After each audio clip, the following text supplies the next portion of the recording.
No, then CES isn't just about sensible upgrades and serious future tech. Every year, it also delivers a whole load of gadgets that make you stop, stare, and go, "Why?" And this year had plenty of those. Shall we, Jay? Shall we run down a few of our favourites? Yeah, do it. Okay, first up, then the Lollipop Star Bone Conduction Music Lollipop. Natalie named. Yes, it's a lollipop basically that plays music. You literally suck on it using bone conduction technology. The sound travels from your mouth straight to your ears. They describe it as music that you can taste.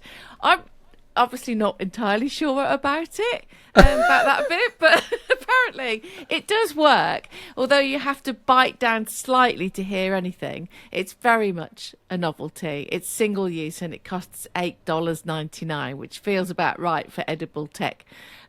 What did you spot? Well, okay, so, on the one hand, a bit bonkers, but actually, I quite like the idea of it. It's the C200 ultrasonic chef's knife. Okay, so this isn't just a normal knife. It vibrates at 30,000 times per second, hence the ultrasonic thing, which helps it glide through food more easily. You don't feel the vibration in the handle, but you know it's vibrating because you can cut things that would otherwise be more resistant to being cut far more easily. It really does glide through food products, meat, that sort of thing. I didn't sample it myself. I wasn't at CES, although I visited CES on numerous occasions in the past. But from what I saw, people were quite impressed with it, and they ought to be, because it'll cost you about $400. It makes me question, how hard are your carrots? I mean, it does feel like the digitization of everything for the point, with no real gain, but an interesting application of a technology.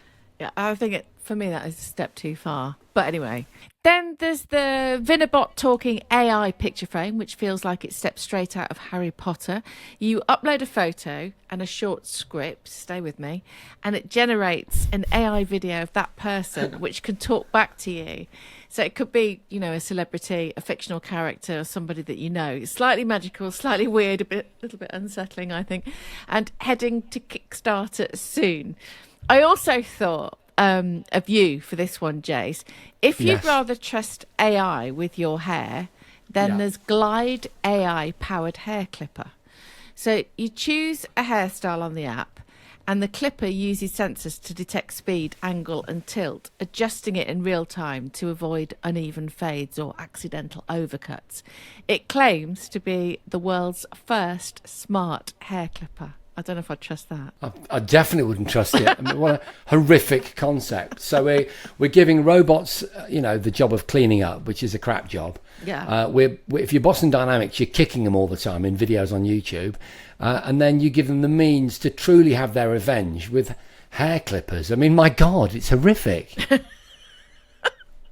It's a terrifying idea. So from one strange thing to another then, have you got something strange? One of the strangest bits of new gaming tech I came across is something called Razer's Project Ava. Okay, so Razer is describing it as an AI-powered desktop companion. So basically, a little character that sits on your desk, but it's holographic, and it looked actually quite impressive.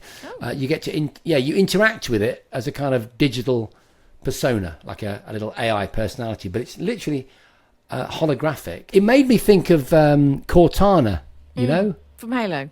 Yeah. So it made me think of Princess Leia. Yeah, help me, Obi-Wan. Yeah, you're my only hope. Absolutely. I've always wondered. It is interesting. I've been waiting. I've often thought about holographics. I'm not going to say I've been waiting for holographics to arrive, but it is one of those sectors that hasn't really made an impact, in normal people's lives, other than maybe big theatre shows like the ABBA show or Tupac or Michael Jackson. Quite a nice idea. Ava appears as a 3D hologram on a small display and can take on a range of animated personalities. One of them is even based on Faker, the hugely famous League of Legends esports player. Razer says that Ava uses human-like vision and audio sensing to understand what's going on around her, and she can hold conversations, help with work tasks, give you encouragement, and even remind you to do things like take breaks, and maybe as a gamer, hydrate. Also, if you're gaming, according to Razer, Ava can offer commentary, motivation, acting as a sort of virtual wingman. I don't know. The default character is apparently a mashup of HAL 9000 from, Space Odyssey, and the original Xbox boot-up screen.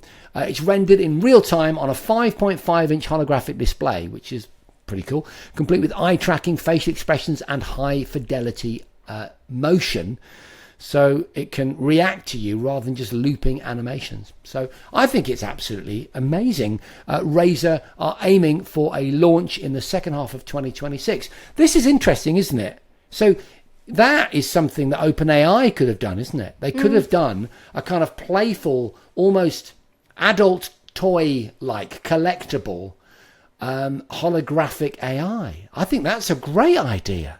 And maybe this is it. Maybe this is the one. Finally, last one from me is the Hisense Follow Me display. It's a screen that physically follows you around the room to keep content in view.